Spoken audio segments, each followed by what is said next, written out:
And we are back on Sportsman Radio. I'm your host, Chris Shanafel, and I am now joined by Chicago Bulls radio network producer, who probably knows everything and anything about the Chicago Bulls. He is Jeff Mangurtan. How's it going, Jeff? Great. Thanks for having me on, Chris. Thanks for joining the show tonight, man. I really appreciate it. And, Jeff, let's get right to it. The Chicago Bulls currently stand 29-20, ranked 4th in the Eastern Conference, just behind the 31-19 Indiana Pacers. The Bulls did not play too well last night against the Denver Nuggets, losing the game 128-96. But overall, I think we should be pleased with what we've seen with the Bulls so far this season because, of course, we're missing Derrick Rose, former MVP of the NBA, who should actually be coming back very soon from what I understand. And I think it's safe to say that the Bulls did get rid of one of the best benches that I have ever seen. I really did like that bench mob 1.0, as Stacey King would say.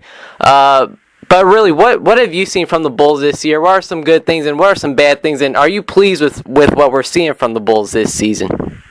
Well, to answer your last question first, yeah, I'm thrilled with what we've seen from this Bulls team. I think most people coming in would have said a reasonable expectation would have been 500 basketball. You know, if the Bulls were 500, maybe a game or two below 500 when Derrick came back, that would be good enough. You know, that would just kind of steady the ship. But here they are; they're sitting 10 games over 500 as we close into the All-Star break, and you know, with the amount of injuries they've had, you know, you also would have said at the beginning of the season they need to stay perfectly healthy to play, you know, 500 basketball. And here we've seen, especially over the last couple weeks, with Heinrich and Noah and Boozer and Deng and now Bellinelli, all suffering injuries, and this team has, for the most part, just kept on rolling and kept on playing well. And Tom Thibodeau's one of his favorite sayings, "We've got more than enough to win with." It's proving right. They're winning a lot of games. The good stuff I'm seeing out of this team right now, obviously the energy, the effort on defense, the ability to plug players in is phenomenal with Tom Thibodeau. You bring in Nate Robinson and Marco Bellinelli, who are not known as great defensive players, yet you're still in the top 5 in the NBA in defense, even with those two guys playing big minutes. Replacing guys like Ronnie Brewer, who was a great defensive player. So, you know, their ability to really get guys in there and play well has been so impressive with this team, and the leadership also of Deng and Noah. A couple years ago, when Rose won the MVP, it was kind of Rose has done it by himself. He has no All-Stars with him, and now you've got Deng and Noah going to the All-Star game, really proving that they can step up and go into a leadership role. Yes, to name some guys that have played very well off the bench, you know, Nate Robinson, Taj Gibson, Jimmy Butler has been playing very well lately. But Nate Robinson, I've really liked what we've seen from Nate really this whole season, of course, with the absences of Derrick Rose and even Kirk Heinrich part of the season. Do you think Nate Robinson is in the run for Sixth Man of the Year? That's tough. I don't know. I would think at this point it's probably Jamal Crawford's. He's been so great off the bench. He's, in the top bunch in the league in scoring coming off the bench. Nate would not be a bad honorable mention though, because he has provided a spark in a lot of games, and he's won them a few games coming off the bench, bringing that energy. So he's probably a candidate. I'm not sure that he's going to run away and win it. You've got players like Crawford just playing huge off the bench for the Clippers, and with that team as far over 500 as they are. But yeah, Nate's been a huge bench player. A guy was kind of an afterthought when they signed him. Oh, we signed Nate Robinson? Okay. And he's come in and played a huge role for the Bulls. Yeah, I was even shocked that, I know Thibodeau had, he worked with Nate Robinson during his time in Boston. I was surprised that Thibodeau even brought Robinson here to Chicago. And, Jeff, I mentioned last night that the Bulls lost 128-96 against the Denver Nuggets. What the hell happened last night, man? Was it just the injuries, or was it just a poor performance from the Bulls? Yeah, it was just a poor performance, I think, from the Bulls.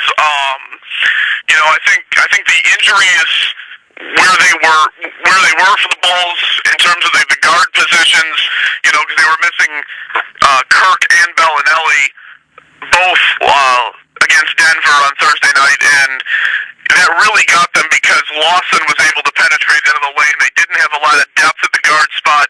The Nuggets have great depth at the guard spot, especially the point guard with Lawson and Andre Miller coming off the bench. And it really that was a bad game for those two guys to miss, because you get the Nuggets penetrating in and kicking it out to all those shooters. Wilson Chandler was lights out. Gallinari hit some shots. Iguodala hit some shots. That was a matter of the wrong injuries at the wrong time against the wrong team. Yeah, and Jeff, you said it that not many people expected the Bulls to be over 500. I know we're only about 49, 50 games into the season, but entering this NBA season, what were your expectations from the Chicago Bulls? It's funny, in the back we were talking about, what do you think the Bulls, early in the season they were saying, well, do you think the Bulls are going to win tonight? Do you think they're going to lose tonight? And I always kind of shrugged my shoulders and said, with this team, they have the ability, when they come out and play great, they can beat anybody, and they've proven that. They've gone to Miami and beat a fully healthy Heat team. They've knocked off the Knicks 3 times in 3 meetings this season. They played with Oklahoma City early in the season right down to the final minute of the game. And then they've lost to Charlotte, and they've lost to Washington, and they've lost to the Hornets and the Suns. So, the expectations coming in were kind of, let's hope it's not terrible. Let's hope they're in a position to make a run for the playoffs. But, yeah, I don't know of anybody who expected them right now to be, 10 games over 500. Nearing the All-Star break. I think that was a surprise to maybe everybody, but Tom Thibodeau, who probably expected them to be undefeated at this point. You guys are listening to Sportsman Radio. I'm your host, Chris Schanfeld, talking with Bulls radio producer Jeff Mangurtan. Jeff, 15-11 is the Bulls' home record this season. Why is it that they're struggling at the United Center? That's a great question. I really don't know. We've heard. It was Scottie Pippen who talked about, when you've won as many games as the Bulls have won at home over the last few years, there's an expectation of winning at home, and maybe the pressure has caught on with this team. It's hard to say. It really is hard to say why they've struggled so much at home and been so successful on the road. I really don't have a good answer for that. I don't think anyone does right now. It's really a strange one. I really am at a loss. I think Scottie Pippen kind of grasping at that when he talked about, it's the pressure of playing at home. It's a tough question. I don't know that anybody has an answer for it. Jeff, I was on Twitter this morning. I mean, we've been hearing it a lot lately that trading Carlos Boozer to Toronto for Andre Bargnani. This morning I was on Twitter and I found a report from My Sports Legion, which is a source, and it said that the Bulls have had talks with the Toronto Raptors about trading Nate Robinson and Carlos Boozer for John Lucas III and Andre Bargnani. Have you heard anything about this, and what are your thoughts about it? Well, I've only heard what I've read online, and I don't want to get into too much about each player individually. I'm a team employee, so I don't really want to get into each player individually. But I think the Bulls are always active in talking to other teams. They get a reputation like, the Bulls never make a trade. The Bulls never do anything. But the Bulls are in contact, I think, with a lot of teams. I think everybody is. I think everyone talks more than people really know. But that's certainly an interesting trade. We've heard a lot of different opinions on it. Bargnani is an interesting player. He's a better outside shooter than Boozer. Can't do it as much inside. A different player than Boozer. So it's certainly an interesting thing. But I'll leave that until it happens or it doesn't happen. Right. Former NBA MVP Derrick Rose, he should be returning very soon and possibly sometime this month. Jeff, how long of an adjustment period will Rose need to get himself acclimated, do you think? I don't think it's going to be as long as some people think, but I don't think it's going to be immediate. You've got a guy, you look at somebody like Carmelo, and it took the Knicks a year and a half to get acclimated to a player like Carmelo Anthony when he was brought onto the team. Derrick's a little bit different, where he's the guy who's going to distribute. He's going to make everyone's job easier. He's going to distribute the ball. He's going to take pressure off of players, not just in terms of the mental pressure, but in terms of the pressure of defense. And so it'll take a few games, I think, for some of these guys. But I it's going to take all too long. I think you could put Derek and his style of game on almost any team, and he'd blend in pretty quickly. The Chicago Bulls take on the Utah Jazz tonight, and Jeff, I believe I seen a stat from you earlier on Twitter at Jeff Gert that I believe last time the Bulls met with the Jazz that the Jazz won the game and put up over 130 points. Does that sound about right to you? You know what? That was a couple meetings ago in Chicago. That was actually the Jazz putting up 132 points.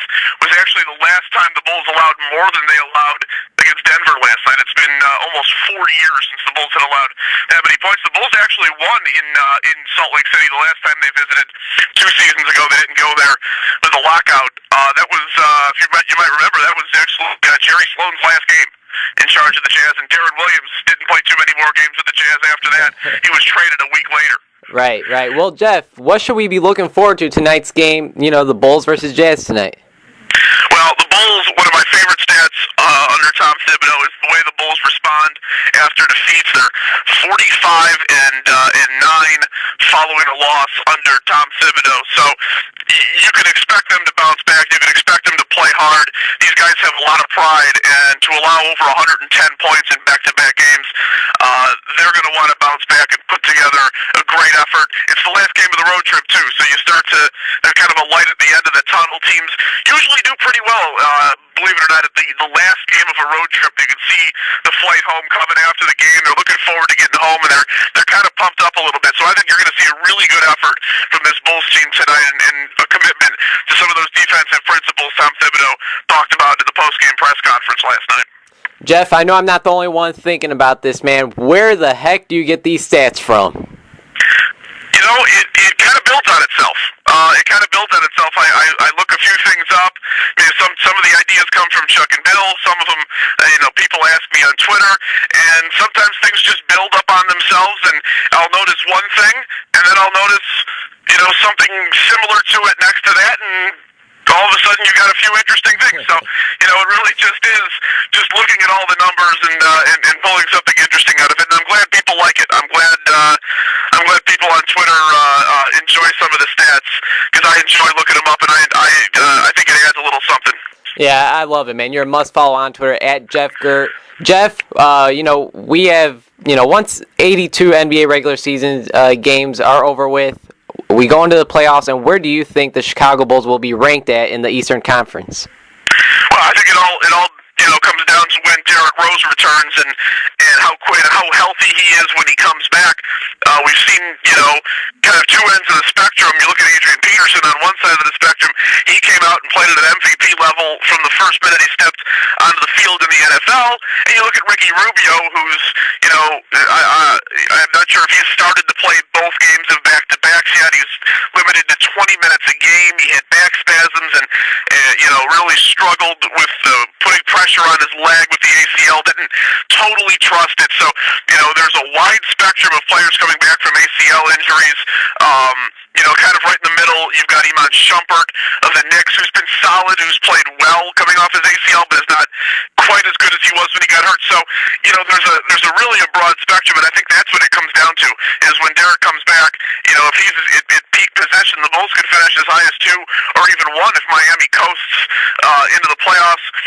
And if Derek doesn't, if he's slower to recover, you could be as low as 5 or 6. Perhaps 7, but probably no lower than 6. So it really could be anywhere in that Eastern Conference at this point. Teams like Brooklyn, Atlanta, Indiana, the Bulls, and the Knicks really bunched up there at the top half of the seeding. All right, 5 and 6, that's reasonable. I could do with that. I could deal with it. Jeff, I have just a few more questions for you. I'm going to start off with, what is it like to be the producer of the Bulls Radio Network? Oh, it's a blast. We have a lot of fun. I'm really fortunate to be able to work with Chuck Swirsky, Bill Weddington, Steve Cashel. It's a lot of fun for us because it is a lot of games. I mean, it is 82 games. It is a grind. It's 3 or 4 games a week, and so it's good to have the fun with Chuck and Bill. Bill is always cracking a joke. Always really kind of a light, fun guy. To work with, and Chuck, he's a lot of fun too, and he's really into the games, and it's good to have a guy who really, cares the way Chuck does, and I'm watching the Bulls. I'm talking about the Bulls. So it's absolutely fantastic, and the guys I'm working with make it even better. Yeah, man, those are some great guys over there. Jeff, I really appreciate your time tonight, man. It was really an absolute pleasure to have you on the show. Before I let you go, is there anything that you would like to plug on the air for our listeners? Well, I mean, of course, you always want to every Bulls game tune into ESPN 1000 in Chicagoland area. You can, of course, go to the NBA.com. You've got the Audio League Pass if you're on your phone. Use the Game Time app. You can always listen to Chuck and Bill. It's always free, and we have a blast. So, tune in to Bulls basketball every chance you get. It's a fun team to root for. You watch them. You're a fan. I'm sure most people listening are Bulls fans. It's a fun team to root for. They don't, win every night like they did with Derek, but boy, they play hard, and it's easy to get behind these guys. Yeah, man, it's a great team to root for. I love the Chicago Bulls. Jeff, once again, thanks for your time, and hopefully we can do it again in the future. Absolutely. Thank you very much, Chris. All right, take care, man.